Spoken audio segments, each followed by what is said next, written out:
Hey everybody, hope you're good. Things are well. I am trying to. Oh, so I get a commercial when I turn my stuff on? Really? All right. Hey, hope everybody's doing good. Sorry about that. Man, Corvette clock is telling us it's time to start.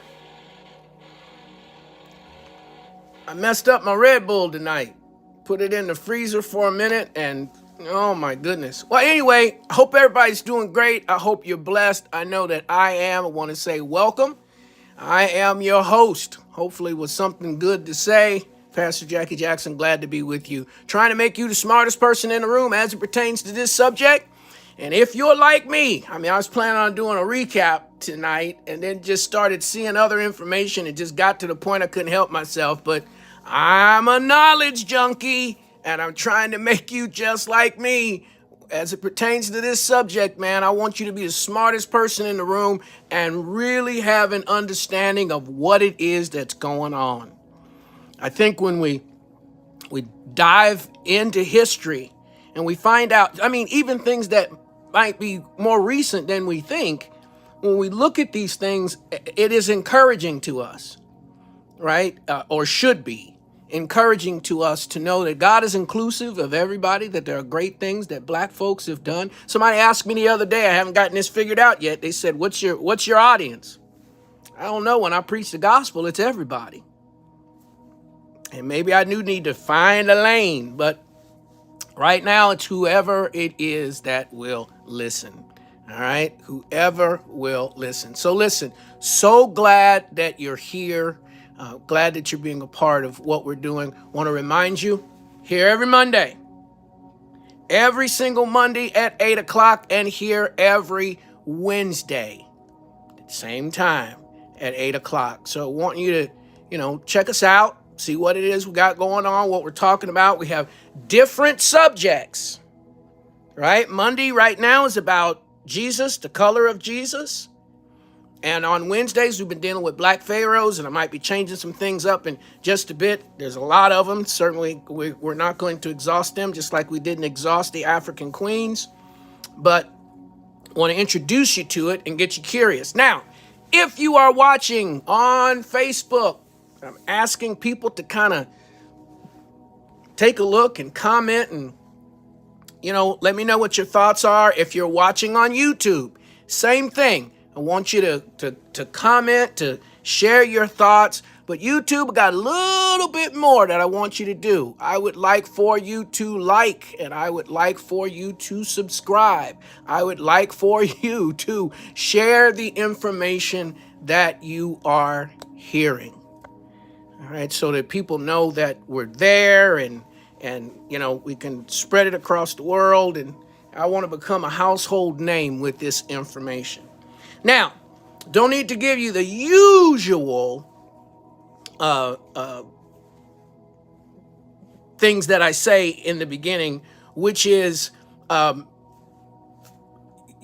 isn't going to be too deep tonight in terms of, only for adults, but this is adult stuff. I actually, on YouTube, I always say this isn't for the kids. I think that the little ones can get this information from the adults. That's a part of the idea of the whole thing, that they get it from the adults, and then we just go from there, all right? So, really, yeah, just asking that you'll share it with the kids. You'll tell them what it is that you're learning. Let me get this out of here. Sorry. Bye. So that you'll share it with the kids. And I think it's life-changing. And if kids grow up understanding Black biblical history, understanding Black history, if they grow up knowing that. I have a friend that grew up in the Bahamas. He was used to seeing grocery store managers that were Black, people running banks and everybody that's in there as Black. So when he came to this country and things were different, there wasn't a lot for him to have to try to overcome. Right? Because he'd already seen Black people be in charge of things. So it's very important that we expose our kids to that so that they, we have a fresh generation that doesn't see things the way that they have been in the past. All right, let's get into this. Now, we've been talking about the Black Pharaohs. And even from the picture there, James C. Lewis is an awesome photographer. He has photographed so much of this stuff in history. I cannot wait till I have the opportunity to sit down and have a conversation with him and ask him, what were your sources? How did you learn all of this? It just be nice to be with somebody like-minded in that arena. But there's a lot of them, and we can't get to all of them, right? I told you, I've said this over and over again. I started studying stuff 30 years ago. This is a magazine that I got from my mom. My pastor had talked about it. Pastor Freddie T. Pifus had talked along these lines. I bit the bug, man, and it just never changed for me. But what is so exciting, I keep saying this, but I have to keep saying it because I want it to sink in. Science and the Bible are agreeing. As people are doing modern research without a bent on it, and some still have that, but as they're doing that, they are discovering that science and the Bible agree. All right, this is a map of Nubia. The Nubian territory, as we've talked about before, was a vast area that included Libya, Egypt, Ethiopia, the Sudan, all in that region. These black folks are running things. And there's some things that they established that we're going to talk about tonight that I think are very crucial for us to know and to understand. But before we get too deep into that, there's some other things I wanted to, I just, to a degree, I can't help myself. Right?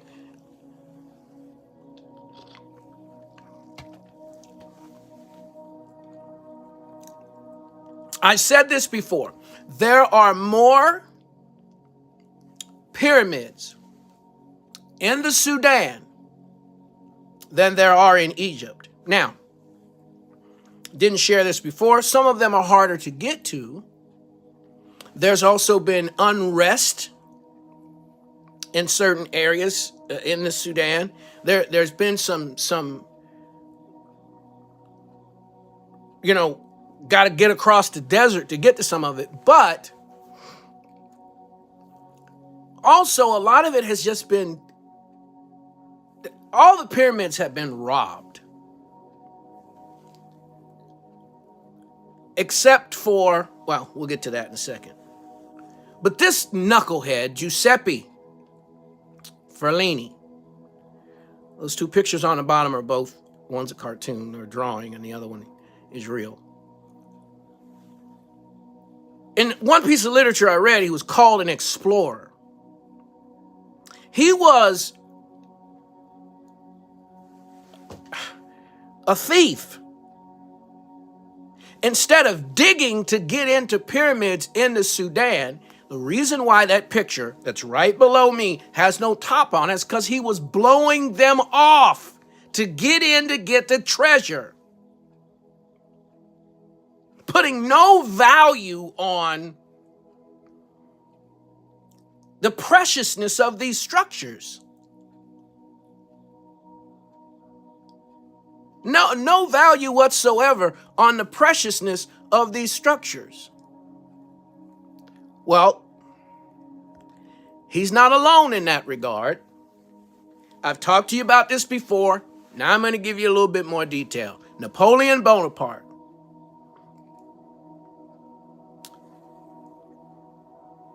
He commissioned his soldiers in Egypt to shoot the noses off sphinxes because clearly those noses left intact prove that those people were black.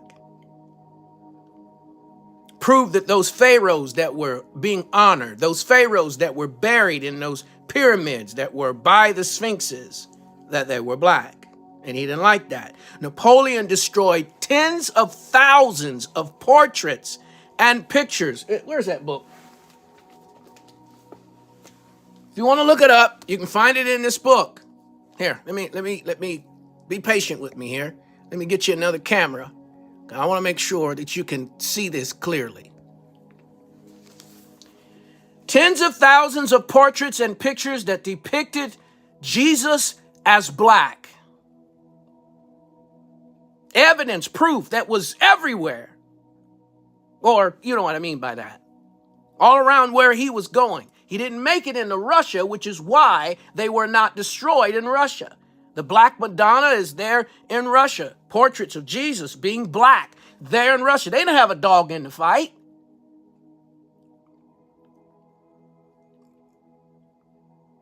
But he destroyed them because he wanted to portray what many others have, which is that one group of people is superior to another. Nothing could be further than truth from the truth, and it is not in God's. God would make one group of people better than another? Really? Really? Can I get a verse on that? You got a verse for that? But he destroyed 10. So you know, there's a reason why we have the kind of stories that we have. Things that have been left out of the narrative about black accomplishments and all of that. And one of the reasons why I wanted to pause, even though we'd only done 4 people, and it'll be about 6 by the time we're done tonight, I don't want to rush through because there's so many significant things, just the ones that we've gone over have done, that I don't want to just, oh, well, I told you about 15 people that were Black Pharaohs. No, I want you to get the essence of what I'm trying to tell you so you'll remember it and you can share it with somebody else. It's got to sink in. But there's been bias all along. Let me show you this video and we'll talk about this on the other side.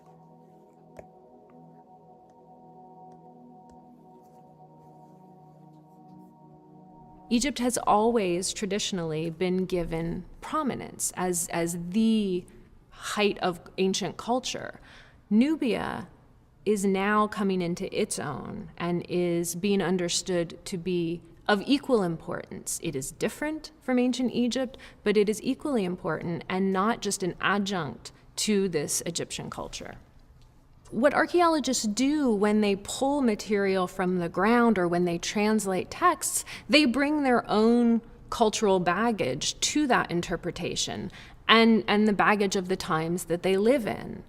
And so it's imperative that we go back and continually reassess the things that we take as facts.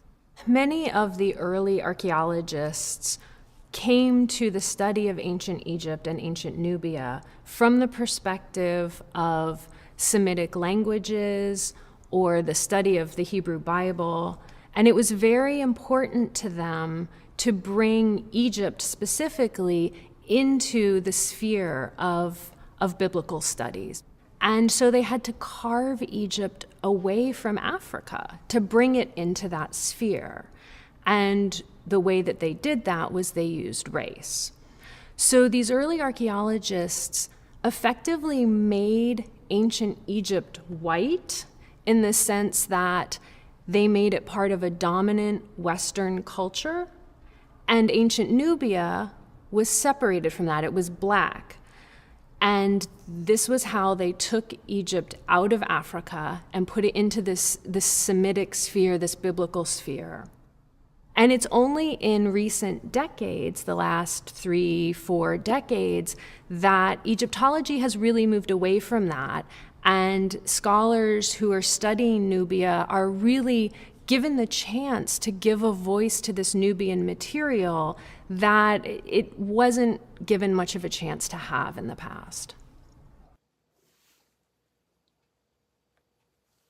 All right. So I hate the word race because that's where people were separated based on the color of their skin. There was a time that, as I've shared several times before, where you were from had nothing to do with the color of your skin. It wasn't looked at that way. But race was created so that we could have slavery and put one group above another. But we have the opportunity together, me studying and you focusing and remembering and sharing and becoming the smartest person in the room as it pertains to this topic. I'll put my time in and give it to you, so that you can explain the Black Pharaohs. So you can explain the original Idris wasn't Idris Alba, but was a Black Pharaoh who set up schools, worship centers, who used the wealth that he had to bless his people. That you can explain that black-skinned people were organized.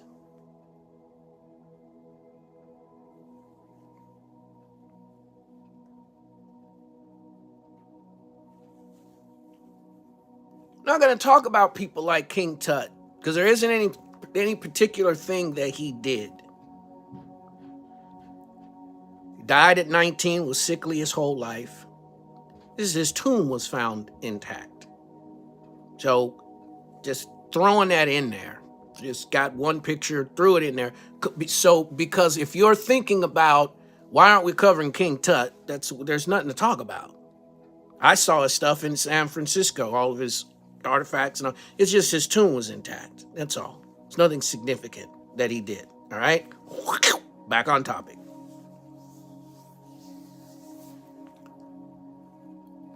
These folks, the things they accomplished, the 25th dynasty, uniting all of these regions, these territories together into one nation, and becoming a shining example to the fledgling, the beginning of other nations as to how they should run and what is possible. Now, I don't have any surprise faces for you tonight. Probably should have grabbed a few so that you could have your pause. That's why I do it, so that the information could assimilate and accommodate, so you can have your pause. Now listen, the leadership in Africa, the way that they did things, the leadership during the Nubia, the 25th dynasty and before, that's where democracy came from. There was a time, you can read about, I mean, if you mention Greek philosophers to folks, they'll name off people or they know that that's where Greek philosophy came from, that thinking. Socrates and all these cats, right? They believed at that time, please go look this up. I don't have time tonight. Please go look this up. They believed at that time, in order for you to be properly educated, you had to go to the Harvard and Yale of that time, which was to go to Egypt and be taught by the Black Africans.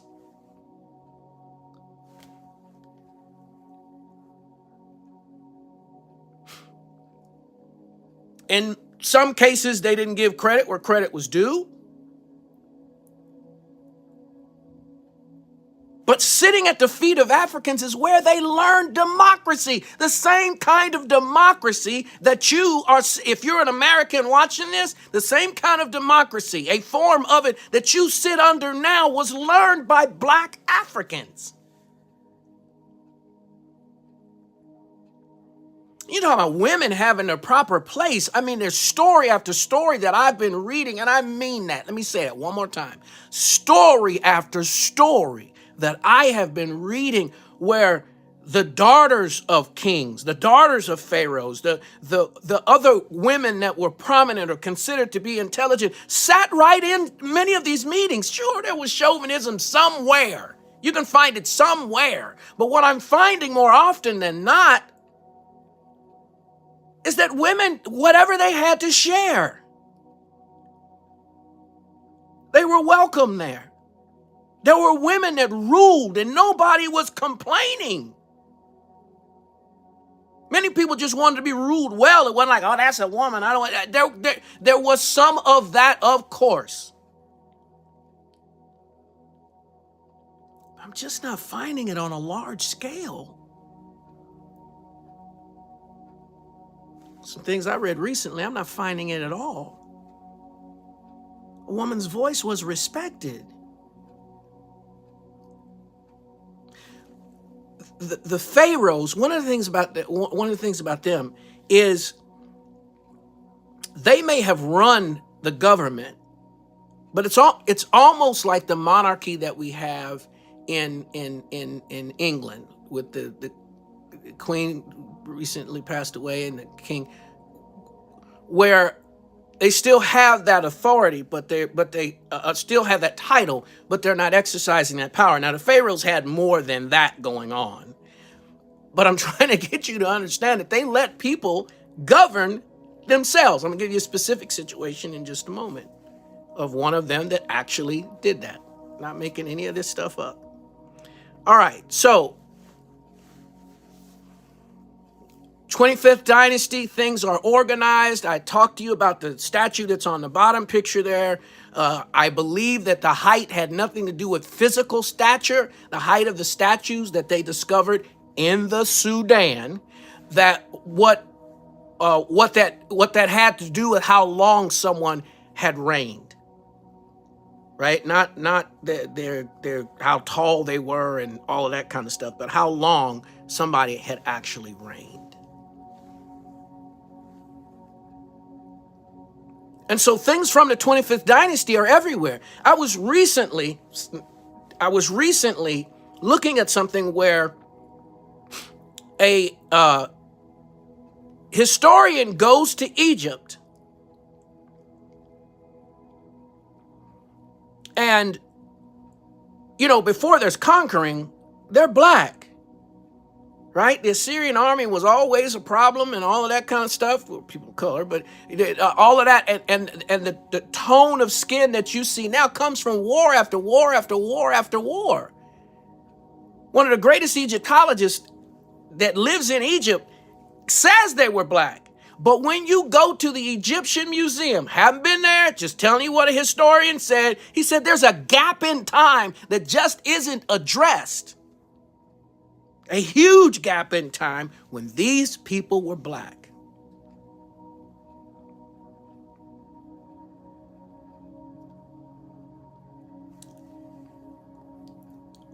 Should have did a surprise face right there.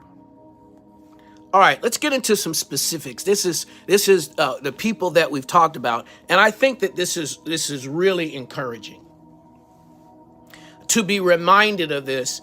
And you got to hear things more than once so that it sinks in. So let's talk about Mansa Musa. All right. Now, this isn't in chronological order. This is around 1312, which is just a few hundred years before slavery started. And his people basically were the richest people on earth, because of all the gold. This man goes to Mecca and he's got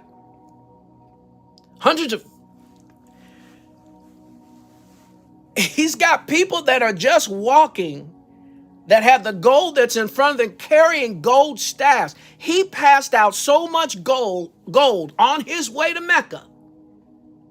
He passed out so much gold that the gold market went down. Blessing folks with schools, and just his generosity was incredible, just passing it out. And I told you in an earlier show that I met a lady, ironically, the same night I was getting ready to do the show, who was from there, and she said, it's the only place in the world that has 24 karat gold, and there's still a lot of gold in Mali. He shared his wealth. He was so wealthy, only Solomon was probably richer. Because the Bible says that nobody would ever be as wealthy as Solomon. So I believe that.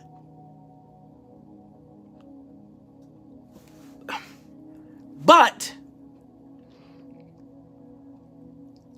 the people that were there, because of how the gold was shared, had to be the wealthiest people per capita that have ever lived on the earth. And they were black.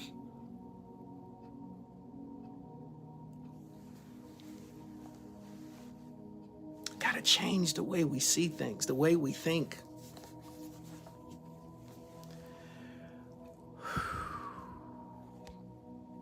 I'm giving you a marinating moment. I'm not out of words.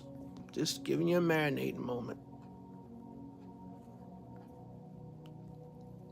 And I'm restraining myself because I got so many other things that I would really like to throw at you.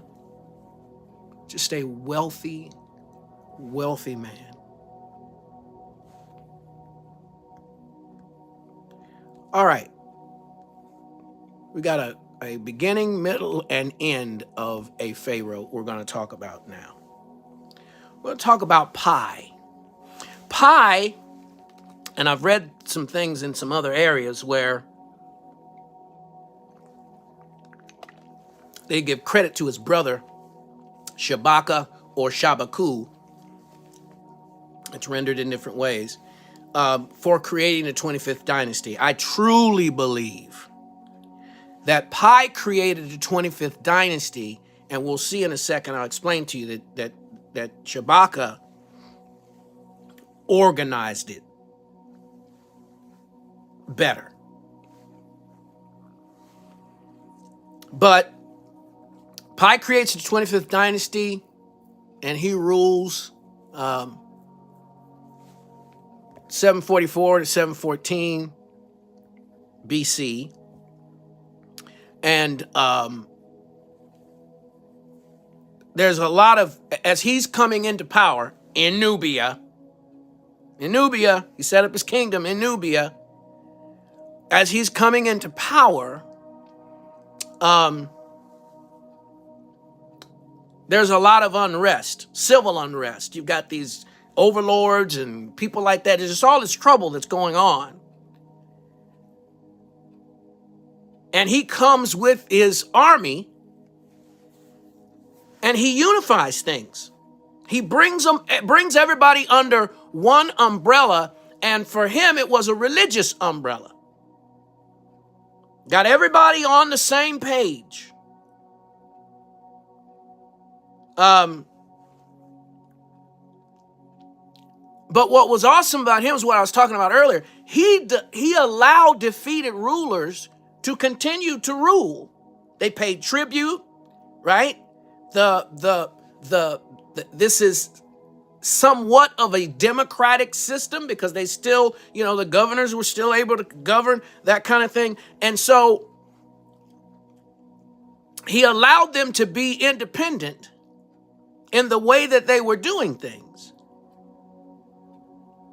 And that helped bring about peace, right? You have a provincial governor, a ruler who is over everything, but at the same time, he's not keeping his thumb on your head.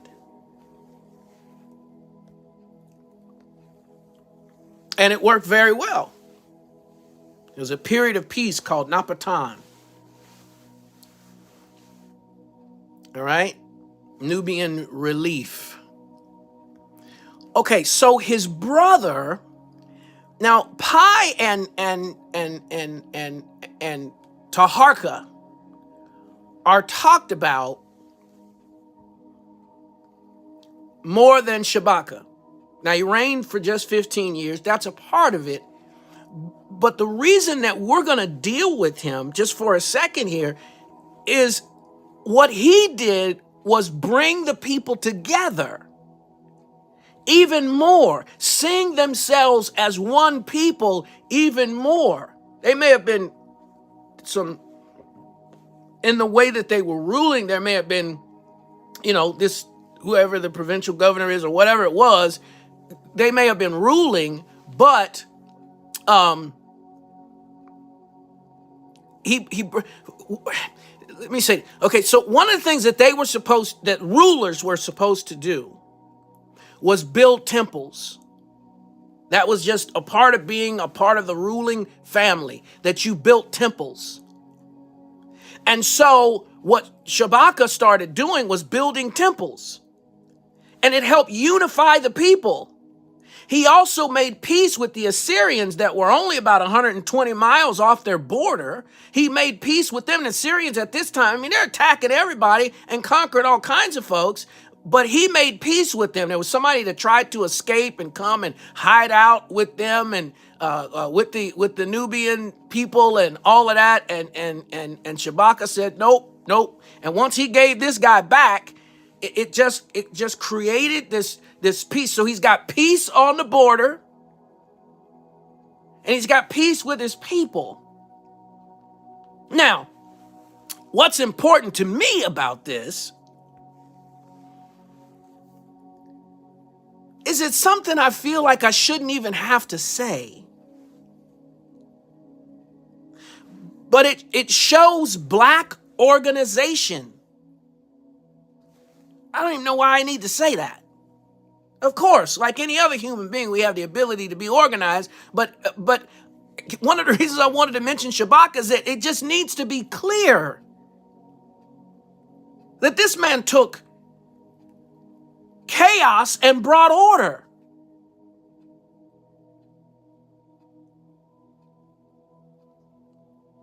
To what was at that time the most powerful nation that exists. Assyria may have been, the Assyrians may have been a warring nation, but Libya, Ethiopia, Sudan, Egypt,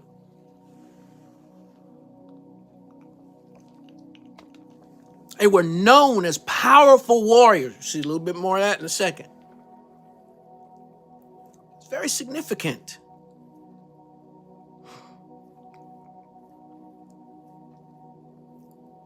To be aware, Black folks to be aware that people that look like you ruled and ruled well.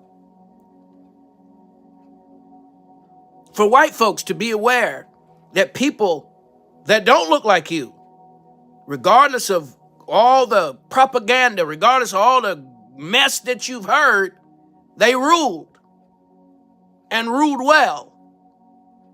They organized. They created democracy and were successful at it and taught it to other nations that existed long enough that when the narrative changed, they could look like they're the ones that created it. I'm not saying that Greece did that on purpose. I haven't done research on that, but that's who we look at when we talk about democracy. That's who, and it may just be something that happened in our country. That we weren't going to give credit to Black Egyptians.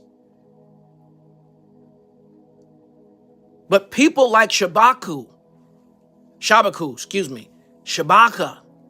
ruled and ruled well.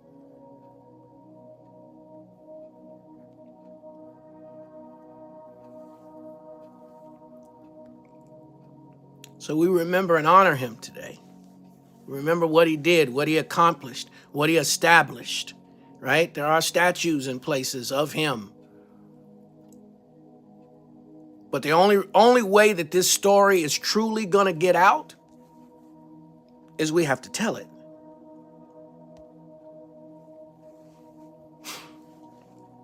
All right, let's do a little Bible.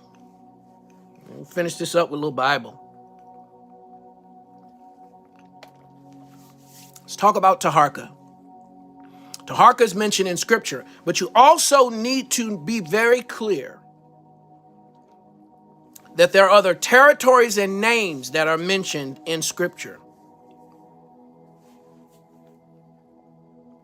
That as long as you know what you're looking at, Shulamites, Canaanites, Adulamites, Those little nuggets, when you see those words in scripture, Canaanites more common, but when you see the Shulamites, Adulamites, when you see some of these ites that are in Canaan land, when you see some of those, you need to pause. Okay, let me see who these people are. Oh, everybody living in that area, they're all black. So this accomplishment, this territory that this person went to, they were with some black folks. It's important to get that. And as I said to you before, and I've been showing you these, I told you I'd teach you how to find them. As I've been sharing some of these things with you, these people, some of them, they start jumping off the page. I can read through the Bible now, and as I'm reading it, I don't have to stop and research or use my African study Bible or some other tool. It's become so common to me that I realize I'm reading black history.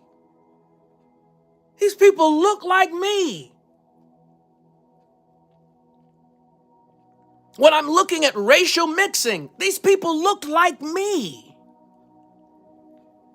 Of course, Shem and Ham mixed to the point that some people just declared that in both groups, I'm talking about people at that time, declared that that they were just black-skinned people. Extra biblical sources.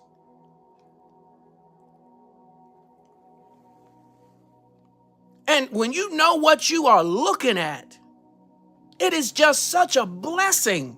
Yes, in the diaspora, during slavery, there are periods that we've missed. I've said all this before. There are periods that we've missed. We can't trace our history within that. But if you know what you're looking at in the Bible, you realize, man, 90% of the people that I'm looking at look like me, that I'm reading about look like me. And Taharka is no exception. An Egyptian pharaoh, man, that when his name is mentioned, because one of the things, I haven't talked about this before, one of the things Taharka had that many others didn't have when they would go to war is Taharka, they had chariots. Man, they were the Sherman tanks. Well, they got, Abram tanks of their era. You couldn't touch them. And so, if you hired them out or if they came to support you, and one of the reasons they were going to support Israel when Israel was going to be attacked by the Syrians is the Assyrians were the problem.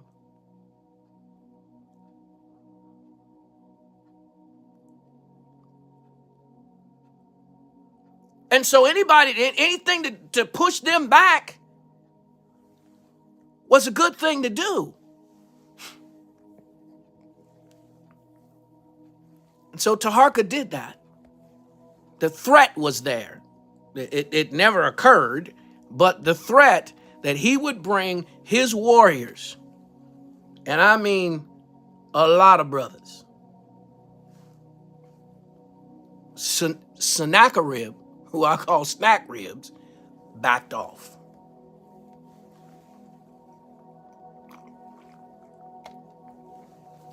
So we honor Taharka today for his ability to be organized and his ability to run an army. Now here's our last person.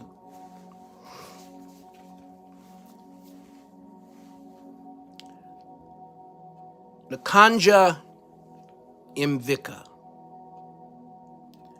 I saved this one for last. Again, I'm not trying to be chronological in this, but because I've said this before, I don't mean this in an arrogant sense when I keep saying this. I've studied this stuff for 30 years. It is not often. There can be all kind of minute things that I might not know, but some of the big ones, that doesn't happen that often. And this dude blew me away. This Pharaoh, this king, this ruler, blew me away. Because He fought against the Portuguese that were trying to enslave his people, or had enslaved some of his people. Came in and took over 1,000 folks, and they're shipping them to Brazil.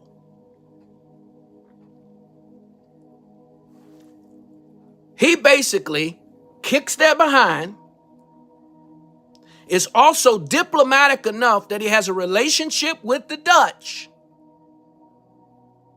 And because of that relationship with the Dutch, the Portuguese fear a collaboration that might crush them. So after their defeat, they give back 55 slaves that they had taken. Now they've taken 1,000, over 1,000 now. But they give back 55 slaves that they've taken. And over a short period of time, about a year, these warriors, and what they've accomplished, this ruling, powerful man using his diplomatic strength and leverage, and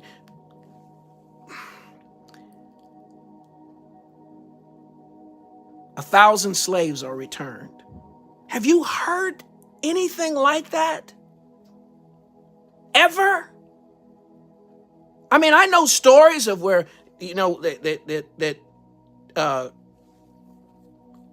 Queen Anna of Angola, where there were that she would send spies that posed as guards, and they would attack and kill these slave traders. And there's these documents, these diaries from Lisbon, where they're talking about the stuff that they, how in fear they were trying to enslave these people. So you got that. But slaves crossed the water, coming back, being returned to the Congo?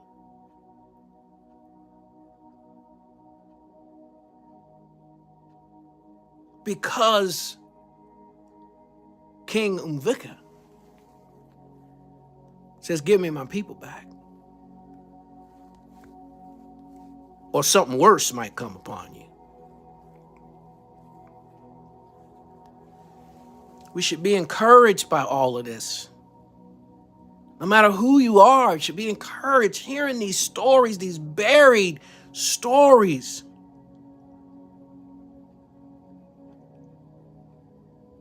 These movies that make them all white when they were not.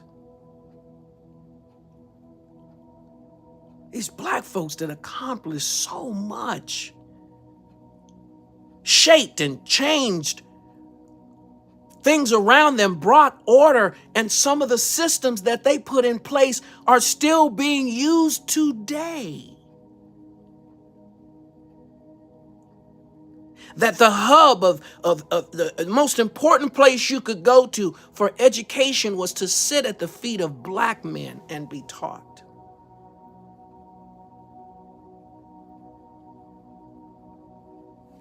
Yeah.